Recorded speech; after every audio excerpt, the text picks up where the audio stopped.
오늘 우리에게 주시는 하나님의 말씀은 신명기 8장 2절에서 6절 말씀입니다. 구약성경 274쪽에 있습니다. 신명기 8장 2절에서 6절 말씀 제가 봉독하겠습니다. 내 하나님 여호와께서 이 40년 동안에 내게 광야 길을 걷게 하신 것을 기억하라. 이는 너를 낮추시며 너를 시험하사 내 마음이 어떠한지 그 명령을 지키는지 지키지 않는지 알려 하심이라.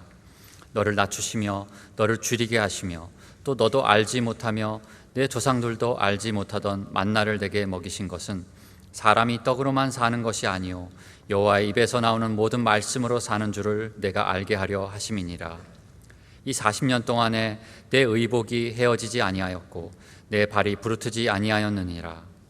너는 사람이 그 아들을 징계함 같이 내 하나님 여호와께서 너를 징계하시는 줄 마음에 생각하고 내 하나님 여호와의 명령을 지켜 그의 길을 따라가며 그를 경외할지니라. 아멘. 엊그제 금요일입니다. 미랄복지재단 설립 30주년 기념예배를 바로 이 자리에서 드렸습니다.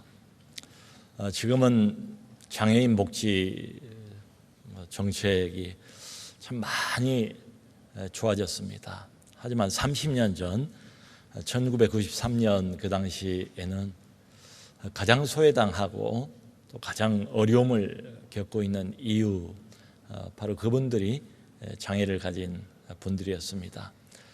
미랄복지재단이 세 가지 기치를 내걸고 한결같이 30년을 여기까지 걸어온 것 같아요. 하나는 진정성, 또 하나는 전문성, 그리고 투명성입니다.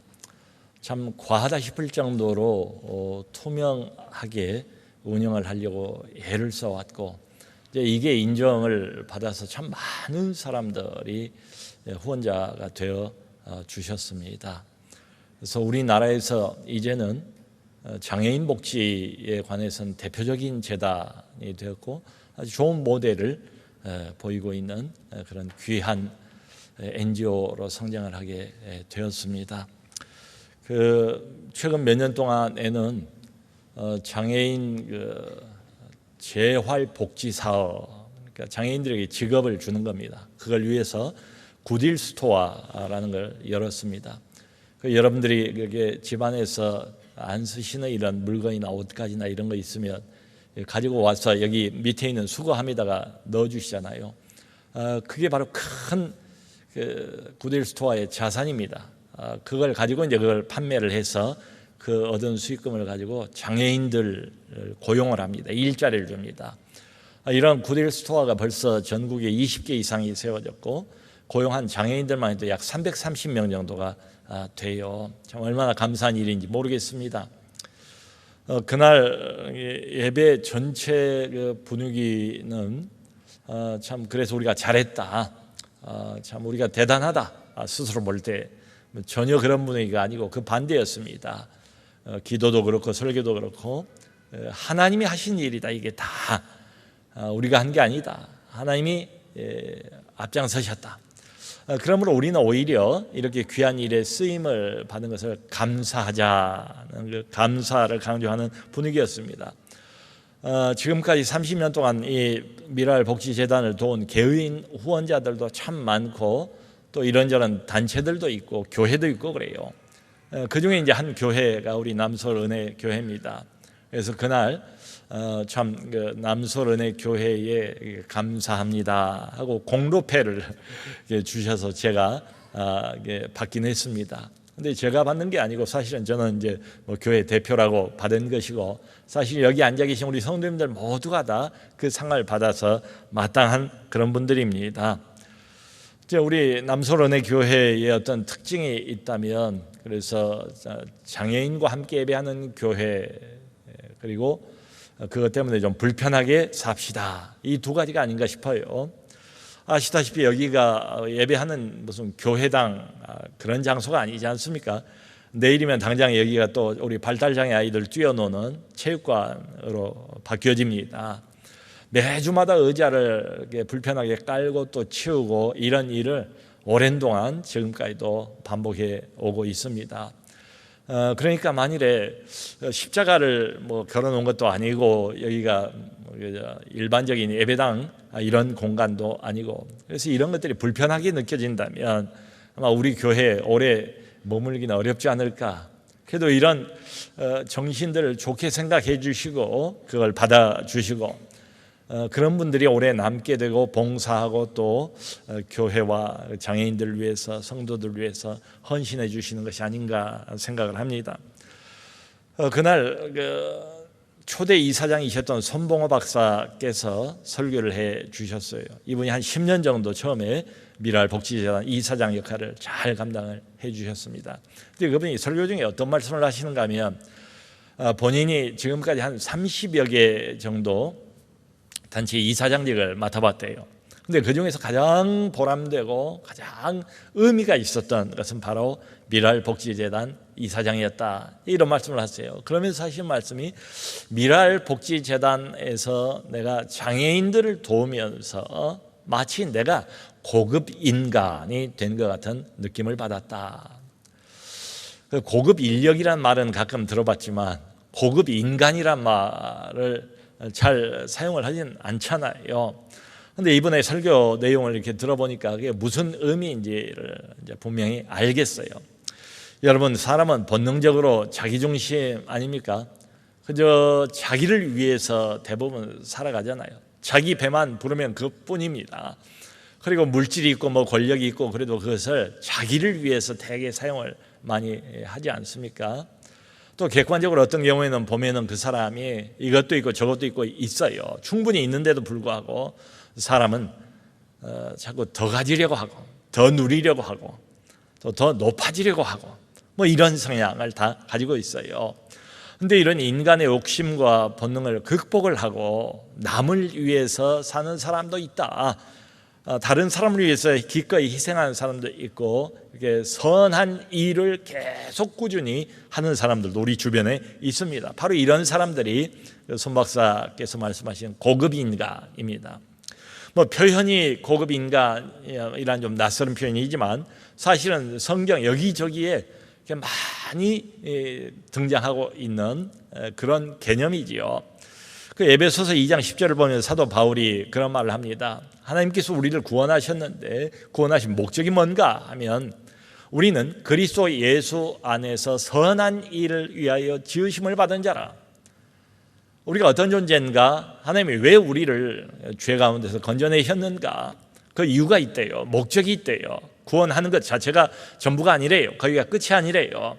우리는 그리스도 예수 안에서 선한 일을 위해서 지으심을 받은 자라. 그러니까 선한 일이라고 하는 것은 다른 사람을 위하는 일, 이 사회를 이롭게 하는 일, 하나님을 위하는 일, 그런 일을 말하는 거지요. 소위 말하는 고급 인간을 만드는 것이 하나님이 우리를 구원하신 목적이래요.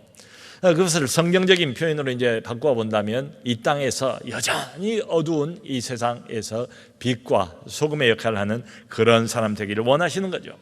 자, 그런데 질문은 이런 고급 인간이라는 것이 저절로 생겨나겠는가? 그저 교회만 열심히 오랫동안 다닌다면 이런 고급 인간이 될 수가 있겠는가? 결코 그건 아니에요. 여러분, 고급 인간이 진짜로 되기 위해서 딱 필요한 거 한 가지가 있는데 그게 뭔가 하면 바로 훈련입니다. 훈련을 받아야 돼요. 그러니까 이렇게 보면 하나님은 우리를 구원하실 뿐만 아니라 목적을 갖고 구원을 하셨기 때문에 우리를 또 동시에 훈련하신 분이시다. 구원자일 뿐만 아니라 훈련자가 되신 분이 하나님이세요. 구원은 끝이 아닙니다. 성경을 보면 이제 시작이에요. 본격적인 훈련의 시작이에요. 여기 오늘 우리가 아까 읽었던 사도 신명기서 8장 오늘 본문을 보면 아주 이 점이 분명하게 드러나고 있어요. 여러분, 이 신명기서의 내용은 모세가 광야 40년 여정을 이제 다 마쳤어요. 가나안을 눈앞에 두고 지나온 40년을 회고를 하면서 백성들에게 마지막으로 설교를 하는 그런 내용으로 되어 있습니다. 근데 여기 2절을 보면 뭐라고 하는가 하면은 내 하나님 여호와께서 이 40년 동안에 내게 광야 길을 걷게 하신 것을 기억하라. 너의 하나님 여호와께서 이 40년 지난 40년 동안에 그분이 광야 길을 우리로 걷게 하신 것을 기억하라. 자, 그러니까 여러분, 구원받은 이후에 척박한 광야 땅으로 이 백성들을 인도하신 분은 누군가 하면 바로 하나님이세요. 광야에 무슨 놀거리가 있습니까? 먹을 음식과 마실 물이 충분하겠습니까? 거기가 무슨 이렇게 즐길 그런 호사스러운 이런 장소는 아니죠. 그 반대지요. 그야말로 뙤약볕, 광야 뙤약볕 뜨거운 태양 아래로 몰아넣으신 분, 그분은 하나님이시래요.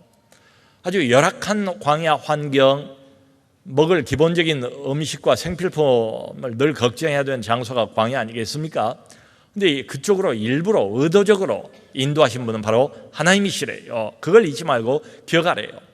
여러분, 그러니까 구원받은 이후에 우리가 당장 젖과 꿀이 흐르는 가나안 땅을 경험을 하는 게 아니고 아주 척박한 이 광야 인생길을 맞닥뜨리게 된다는 거지요. 근데 이쪽으로 하나님께서 일부러 인도하셨다, 이런 의미입니다. 참 이걸 잊지 말라. 그러니까 광야 뙤약볕으로 인도하시는 분이 하나님이세요. 여기가 우리의 계획이 아닙니다. 우리가 원하는 바도 아니고, 그리고 우리가 선택하는 것도 아니래요. 우리를 구원하신 하나님께서 구원하자마자 아무것도 어찌 보면 없는 것처럼 보이는 광야 한복판으로 자기 백성들을 이끌어 내셨다는 거예요. 사실 우리는 원한다면 이것과는 반대의 환경을 원하지 않겠어요? 구원을 받은 많은 사람들이 아마 이렇게 생각을 할 것 같아요. 하나님께서 수많은 사람들 중에서 나를 구원하셨구나. 하나님의 그 아들의 독생자의 보혈을 희생을 하고, 그리고 나를 하나님께서 건지셨다, 선택하셨다. 참 얼마나 감사한가. 이 흑암의 노예 상태에서 나를 건지시고 이제는 해방시키시고 하나님이 내 아버지가 되시고 내 인생의 주권자가 되시니 참 얼마나 감사한가. 그러므로 이후로 내 인생기는 이전보다 훨씬 더 나아지겠구나 살아가는 것이 말이죠. 그런데 여러분, 현실은 어떻습니까? 실제로 보면 현실은 그거하고는 정반대라는 거예요. 출애굽한 후에 오히려 더 고생만 기다리고 있는 것처럼 보이는 광야로 하나님께서 인도하셨대요. 한마디로 광야길은 고생길입니다. 이 백성들이 기대했던 것하고는 전혀 다르다는 거지요. 그런데 중요한 것은 너의 하나님 여호와께서 직접 그리로 인도하셨다. 그러니까 궁금한 것은 왜 하나님께서 구원하신 뒤에 하필이면 더 열악한 장소로, 더 고생스러운 이런 길로 우리를 이끌어 들이시는가? 이게 질문입니다. 그 질문에 대한 대답도 여기 보면 자세하게 나와 있어요. 2절을 보면 그렇게 하신 이유입니다. 너를 낮추시며 3절에도 같은 말이 표현이 되어 있어요. 너를 낮추시며, 3절은 한 가지를 더 붙입니다. 너를 낮추시며 너로 줄이게 하시며. 그러니까 여러분, 하나님께서 참 하고 많은 장소들이 많이 있을 텐데 하필이면 이 척박하고 열악한 광야 환경, 이게 현실입니다. 우리가 맞닥뜨리고 있는 이쪽으로 하나님의 백성들을 이끄신 이유가 뭔가 하면 첫 번째 목적은 너를 낮추시기 위함이다, 이런 이야기죠. 성도 여러분, 사람은 본능적으로 어떤 어려움, 어떤 고생, 어떤 고통을 실제로 겪어보질 않으면 낮아지지가 않는 것 같아요. 그저 이제 말로는, 생각으로는 고생이 필요하지, 젊어서 고생은 사서라도 해야지 생각을 가지고 있지만 실제로 그 사람이 몸소 이 고통을 겪어보고 어떤 고통스러운 광야의 열악한 현실의 고생기를 직접 맛보지 않으면 결코 사람은 낮아지지가 않는다는 이야기입니다. 낮아지지 않고 겸손하지 않는 사람이 하나님을 찾을 리가 없지요. 그런 사람이 하나님을 인정할 리도 없어요. 안 그렇습니까? 그러니까 오히려 그런 경우에는 자기 자신이 아마 하나님 되기도 쉬울 것 같아요. 자기가 하나님 자리에 앉아서 하나님의 행세를 하면서 하나님이 주신 것들을 가지고 사람들 앞에서 떵떵거리면서 사람을 부리는 이런 경우도 없잖아 있어요. 참 오죽하면 예수님께서 그런 비유의 말씀을 하시지 않습니까? 부자가 하늘나라에 들어가는 것은 낙타가 바늘기로 빠져나가는 것보다 더 어렵다. 그러니까 정말로 돈이 있고 권세가 있는 이런 사람들이 하나님을 진실로 믿는 것은 거의 불가능하다. 겉으로 흉내를 낼 수 있을지 모르겠습니다만은 이 사람들이 진정으로 하나님을 믿는 것은 너무 어렵다. 이제 이런 이야기겠죠. 여러분, 사람은 그런 것 같아요. 정말로 뭔가 부족하고 정말로 뭔가 아쉬운 게 있어야 됩니다. 그걸 몸으로 느끼게 합니다. 그러니까 이 광야 고생길을 자기 발로 걸어보고 참 이 현실적인 여러 가지 고통을 당해 봐야지 그때 비로소 사람이 낮아지게 된다. 부족한 것이 하나도 없다라고 여기게 되면 절박한 심정이 되질 않습니다. 그런 사람이 하나님 앞에 나올까요? 하나님 앞에 두 손 들까요? 하나님 앞에 항복할 리가 없고 하나님 앞에 엎드릴 리도 없습니다. 너를 낮추시며, 그 다음에 이어서 이렇게 말합니다. 너를 시험하사. 하나님이 우리를 광야로 끌어들이는 이유, 첫 번째 너를 낮추시기 위함이고, 두 번째로 우리를 시험하신대요. 여기 시험은 말 그대로 테스트를 말합니다. 여러분, 하나님은 우리를 구원하신 다음에 광야 척박한 땅에다 집어넣으시고 계속 우리를 테스트를 하신대요. 하나님께서 왜 이렇게 우리를, 하나님의 백성인데도 불구하고 테스트를 계속 하시는가? 그 이유까지도 여기 나와 있는데요. 너의 마음이 어떠한지, 그 명령을 지키는지 지키지 않는지를 알려 하심이라. 하나님께서 우리 마음의 중심이 어디에 가 있는가, 이것을 알기 위해서 이따금씩 테스트를 하신답니다. 이 중에 시험을 좋아하는 사람은 아무도 없을 거예요. 여러분, 그런데 테스트, 이 시험, 이게 없으면 정확하게 내 실력이 지금 어느 정도인지를 알지를 못해요. 그러니까 우리가 시험을 보는 그 이유가 여기에 있습니다. 내 영적인 실력을 제대로 알기 위해서는 테스트가 필요해요. 그래서 우리가 시험 점수를 딱 그 결과를 받아봐야, 내가 국어는 80점이고 영어는 75점이고 수학은 70점이구나, 수학에 좀 더 신경을 써야 되겠구나. 테스트를 해보고 그 결과를 받아봐야 객관적으로 내가 어디가 부족한지를 알게 됩니다. 그리고 무엇을 내가 더 좀 보충해야 될까를 알 수가 있어요. 만일에 시험이 없다면 아마 내가 이것도 저것도 대단히 잘하고 있는 줄로 착각을 할 것 같아요. 나는 정말 이것도 잘하고 저것도 잘해 하면서 참 근거 없는 자신감, 근자감이라고 하지 않습니까? 여기에 들떠서 한껏 교만해질지도 모르겠어요. 여러분, 우리가 이게 걸어가다가, 인생길을 걸어가다가 일도 없고 그냥 평안하고 이럴 때는 내 신앙이 괜찮은 줄로 착각할 수도 있어요. 그런데 이 테스트, 이 시험의 비바람을 한번 맞아보세요. 그럼 어떻습니까? 정말로 내가 이렇게 믿음이 약하고 이렇게 쉽게 흔들리는 이런 사람인 줄 몰랐단 말이에요. 얼마나 많은 신앙 고백을 했는데 하나님 앞에서 부끄러워서 얼굴을 들기가 어려울 정도예요. 근거 없는 자신감이 쑥 들어가 버리고 말죠. 너무도 약한 자신의 모습을 보고 할 말이 없어집니다. 하나님께서는 이렇게 종종 우리를 시험을 하신대요. 그래서 이게 믿음의 연단입니다. 믿음을 키워 가시는 하나의 그 훈련의 과정이에요. 하나님께서 우리에게 시험만 주시고 굶주림만 주시면 연약한 우리는 견디질 못할 거예요. 근데 하나님이 다른 것을 또 주십니다. 그게 뭔가 하면 여기 3절에 만나를 주신대요. 하나님이 만나를 주시는 이유는 뭡니까? 1차적으로 먹고 살아야 되니까요. 생존을 위해서, 먹을 게 없는 광야 아닙니까? 하나님께서 날마다 이 백성들을 위해서 하늘로부터 이슬처럼 만나를 내려 주신다는 거예요.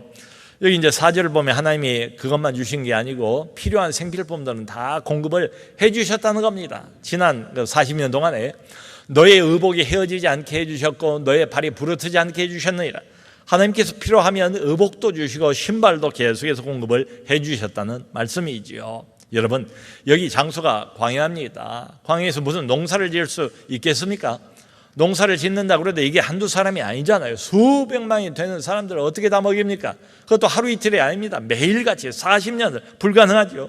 근데 이 문제를 하나님께서 어떻게 해결하시는가 하면 날마다 이슬처럼 아침이면 만나를 하늘에서 내려서 먹게 하셨대요. 이게 이제 그야말로 말 그대로 날마다입니다. 날마다 하나님께서 공급을 해주셨고, 그러므로 백성들은 날마다 하나님을 바라보고 하늘을 바라봐야 이것을 먹을 수가 있었다, 이런 뜻이죠. 자, 그렇기 때문에 이 만나라는 것은 단순히 우리의 그 고픈 배를 채우기 위한 이런 음식만은 아니라는 거예요. 만나에는 또 다른 깊은 영적인 의미가 숨어 있다는 겁니다. 그걸 이렇게 말합니다. 모세가 사람이 떡으로만 사는 것이 아니라 여호와의 입에서 나오는 모든 말씀으로 사는 것임을 너희에게 가르쳐주기 위함이었다. 그러니까 날마다 만나를 먹는 것은 날마다 하나님의 입에서 나오는 영혼의 음식이 되는 하나님의 말씀을 먹어야 우리 영혼이 살 수 있다는 것을 40년 동안 몸으로 체득하도록 하나님께서 그렇게 구도를 만드신 것이다, 이런 뜻입니다. 성도 여러분, 우리 사람은 너나 할 것 없이 다 육체가 있습니다. 근데 육체만 있으면 이건 짐승과 다를 바가 없어요. 사람에게는 다 영혼이 있습니다. 그러니까 육체와 영혼과 육체가 결합이 되어서 온전한 사람이 되는 거지요. 육체는 육의 음식이 필요합니다. 근데 우리 영혼은 영의 음식이 필요해요. 그렇기 때문에 만일에 이 육체의 음식을 먹고 육신은 배가 부른데 영혼의 음식인 하나님의 말씀을 먹지를 못하면 영혼은 계속 굶주린 상태에 놓여있게 되지요. 영혼은 결국은 피폐해지지 말고 말 겁니다. 인격 전체가 다 피폐해지고 말 거예요. 그래서 육신의 음식을 하루에 꼬박꼬박 3끼씩 먹는 것처럼 영적인 음식도 이렇게 먹어야 된다. 그게 뭔가 하면 바로 여호와의 입에서 나오는 모든 하나님의 말씀이다, 이런 거죠. 우리가 인생 광야길을 걸어가면서 참 이 방향으로 갈 수도 있고 저 방향으로 갈 수도 있고, 또 자칫 잘못하면 엉뚱한 방향으로 방향을 잘못 잡기도 합니다. 그런데 인생 광야길에서 앞장서가는 바른 길로 인도하는 일종의 내비게이션 역할을 하는 게 있대요. 그게 뭔가 하면 바로 하나님의 말씀이에요. 성도 여러분, 이런 말씀들 이렇게 쭉 보면 구원을 받고 난 후에 하나님께서 우리를 향해서 가지고 계신 목적이 아주 분명히 보입니다. 이제는 더 이상 세상을 따라서 사는 그런 사람 말고, 이제는 더 이상 예전처럼 내 뜻대로 내 마음대로 세상을 살아가는 그런 사람 말고 하나님의 말씀을 따라 살아가는 사람, 하나님을 경외하면서 하나님을 위해서 사는 사람이 되는 것, 그게 바로 하나님이 갖고 있는 목적이래요. 여러분, 이 땅 위에 하나님을 아는 다른 사람들은 없습니다. 오직 한 부류의 사람들만이 하나님을 압니다. 바로 구원받은 사람들입니다. 그러므로 하나님께서 우리를 향해서 예나 지금이나 동일한 목적을 가지고 계신데, 그것은 뭔가 하면 우리가 이 땅을 살아가면서 하나님을 위해서 사는 사람, 하나님의 은혜의 통로가 되기를 원하고 하나님의 영광의 통로가 되기를 원한다는 말씀이죠. 말하자면 하나님이 어떤 분인가를 온 세상 사람들에게 나타내고 드러내 보이는 하나님의 대변인 역할을 하기를 원한다. 다른 말로 한다면 이제는 이 땅이 목표가 아니라 하늘의 사명을 갖고 살아가는 고급 인간이 되기를 원한다는 겁니다. 근데 이게 그냥 되지 않는다는 거죠. 그래서 이것을 위해서 하나님께서 끊임없이 광야 훈련을 시키고 있다는 겁니다. 그걸 아주 분명하게 요약을 해주는 말이 5절 말씀인데요, 5절에서 이렇게 모세가 말합니다. 너는 사람이 그 아들을 징계함 같이 너의 하나님께서 너를 징계하신다는 것을 생각하라. 여러분, 우리가 가끔 가다가 우리 아들을, 우리 딸을 징계를 하잖아요. 그러니까 우리 자녀들 참 귀하고 눈에 넣어도 때로는 아프지 않을 이런 자녀들을 징계하는 때가 있지 않습니까? 왜 합니까? 아이들을 괴롭게 하려고 하는 건 아니잖아요. 아이들의 인생을 파괴하려고 어떤 부모가 징계를 하겠습니까? 아이들이 이 상태로는 안 되겠으니까, 좀 더 바른 길로 가야 되니까 이 아이들을 교정할 목적으로 이 아이들을 고쳐서 바른 길 갈 수 있도록 긍정적인 목적을 가지고, 교육의 목적을 가지고 아이들을 징계하지 않습니까? 그러니까 이게 그 말이에요. 너희들이 너희 자녀를, 아들을 징계하는 것 같이 꼭 그런 의도와 그런 목적을 가지고 하나님께서 자기의 자녀들을, 너희들을 징계하신다는 것을 잊지 마라, 이런 뜻입니다. 그러므로 여기 징계는 무슨 하나님의 저주 이런 게 아닙니다. 하나님의 형벌 이런 거하고는 관계가 없어요.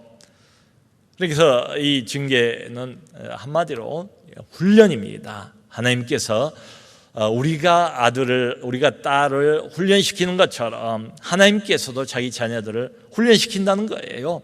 그래서 영어 성경을 보면 이 단어를 죄다 훈련으로 번역을 해놨어요. 디시플린을 한다는 거예요. 여러분, 훈련이 만일 없다면 우리 아이들이 어떤 사람이 될까요? 그 훈련 없이 자란 아이들이 얼마나 사람들을 때로 불편하게 만드는가 우리가 경험을 하지 않습니까? 아주 최근에 어떤 한 청년이 입사를 했어요. 대학을 졸업을 하고 어느 회사에 들어간 겁니다. 이제 막 입사를 했으니까 그야말로 이제 신입사원 아니겠습니까? 근데 원래 이제 이 청년이 영어를 잘했어요. 영어 이제 일종의 특기생이에요. 이제 그걸 보고 이제 이렇게 회사가 뽑고 또 영어를 주로 사용을 하는 그런 파트로 배정을 받았는가 봐요. 그런데 그럼에도 불구하고 어쨌든 신입 사원 아닙니까? 그러면 이제 회사를 배워야 되고 거기 적응도 해야 되고 이 사람 말도 좀 듣고 그래야 되지 않습니까? 근데 너무도 포부도 당당하게 그냥 하고 싶은 말을 다 하고 자기 멋대로 이제 행동을 하고 그랬던가 봐요. 그러니까 영어를 조금 한다고 같은 파트에 있는 다른 사람들을 이렇게 무시하고 이건 이렇게 하세요, 저건 저렇게 하세요, 뭐 이러면서 보시 노릇을 하기 시작하고 자신이 마치 영어 좀 한다고 대단한 사람이나 되는 것처럼 그렇게 이제 착각을 한 거예요. 여러분, 자기 자랑이 웬만하면 그래도 봐주고 넘어가지만 이게 도가 이제 지나칠 때가 있잖아요. 한계를 초과해버릴 때가 있지 않습니까? 몇 달을 그렇게 지나다가 결국은 견디지를 못하고 퇴사를 하게 된 거예요. 그러니까 이게 뭔가 참 자기 멋대로 이렇게 자란 그런 사람, 훈련 없이 자란 그런 사람, 자기 절제를 하는 그런 훈련을 받아본 적이 없는 이런 사람들의 인생의 결과가 아닌가 생각이 돼요. 여러분, 정말로 이렇게 보면 우리 아이들에게 필요한 것은 영어 훈련만이 아니에요. 고액, 과외 훈련만이 아니지요. 이런 것들은 소위 그 경쟁사회, 약육강식의 경쟁사회에서 자기를 강화시키는 훈련 아닙니까? 이런 모든 것들이 자기를 중심으로 자기를 위해서 받는 모든 훈련이에요. 근데 이런 훈련만 인생 광야길에서 받으면 참 훈련 못 받은 거나 마찬가지지요. 그러므로 참고 인내하는 훈련도 받아야 되고요. 남을 존중하고 그리고 남하고 협력하는 이런 훈련도 받아야 되고 그리고 사람들 앞에서 자기를 낮추고 하나님 앞에서 자기를 늘 낮추는 이런 훈련도 받아야 할 필요가 있지 않습니까? 바로 이것을 위해서 하나님께서 우리를 어디로 인도하시는가 하면 광야로 인도하신대요. 광야는 여전히 뙤약볕이 쨍쨍 내리쬐는 장소입니다. 매우 척박하고 매우 열악한 환경이에요. 광야가 어딘가 하면 오늘 우리가 걸어가고 있는 인생길, 먹고 사는 어려움, 이 현실적인 고통, 갖가지 난제들로 둘러싸이는 여기가 바로 광야입니다. 하나님께서 이리로 우리를 일부러 의도적으로 몰아가셔서 여기서 뭘 이루려고 하시는가? 이게 훈련을 한다는 거예요. 테스트를 한다는 거예요. 여기서 바로 하나님의 사람으로, 믿음의 사람으로 자라게 하신다는 겁니다. 한마디로 이제 구원받고 난 이후에 광야 훈련을 통해서 이 땅에 저갑한 사람 말고 하나님 나라에 저갑한 사람으로 하나님께서 만들어 가신다는 이야기입니다. 그날 이 손봉호 박사께서 이제 설교를 하시는 중에 30년 전이지만 참 이게 너무도 인상적인 사건이어서 생생하게 기억을 하시는 것 같아요. 이제 막 미랄복지재단을 만들려고 보니까 이제 출자금이 필요하더래요. 재단을 만들기 위한. 근데 돈이 없어요. 여기 뜻이 있는 몇 사람들 모여가지고 이제 자그마하게 시작을 했는데 무슨 돈이 있겠습니까? 근데 출자금이 없는데 이 소식을 듣고 일면식도 없는 어떤 목사님께서 선친으로부터 유산으로 받은 것 같아요. 어떤 그 건물을 한 6억 정도, 당시 6억이니까 꽤 값이 나가는 건물이었을 겁니다. 그걸 선뜻 기부를 하셨대요. 근데 그 다음 말이 아주 인상적입니다. 이분이 뭐 돈이 많아가지고 자기는 넉넉하게 또 남으니까 이걸 기부를 한 게 전혀 아니고 이 목사님 내외도 지극히 이제 가난하고 돈이 없는 그런 사람이라는 거예요. 그러니까 그날 이제 상당히 이제 큰 그 기부잖아요. 근데 이걸 기부를 하러 사모님이 오셨는데 거기까지 올 택시비가 없어가지고 버스를 타고 돌아서 거기까지 왔다는 거예요. 여러분 어떻게 생각을 하십니까? 참 지금도 하나님 말씀을 따라 살아가는 고급인가들이 있구나. 이 땅의 가치를 쫓아가면서 사는 것이 아니라 하늘나라의 가치를 쫓아가면서 하나님의 말씀을 순종해가는 이런 빛과 소금 되기를 기꺼이 원하고 그것을 위해서 자신을 희생할 줄 아는 고급 인간들이 있구나. 우리 주변에 있습니다. 이런 분들이 바로 우리의 소망이지요. 성도 여러분, 그런데 중요한 것은 이것이 저절로 되지 않는다, 그냥 되지 않는다, 반드시 훈련이 필요하다. 하나님께서 그 훈련을 지금도 부지런히 시키고 계시다. 무슨 훈련인가? 소위 말하는 광야 훈련입니다. 그러므로 성도 여러분, 지금 당하고 있는 여러 가지 현실적인 고통과 어려움이 있지 않습니까? 이 광야 현실을 통과하면서 하나님을 깊이 만나시길 바랍니다. 이 광야 훈련의 어려움을 겪어가면서 하나님께 순종하는 것을 배울 수 있기를 바랍니다. 그래서 하나님께서 의도하신 것처럼, 하나님의 목적처럼 이것들을 통과해가면서 점점 더 내가 하나님의 사람으로 변해가고 하나님의 은혜의 통로가 되고 하나님의 영광의 통로로 발전해가는 우리 모두가 될 수 있기를 주님의 이름으로 축원합니다.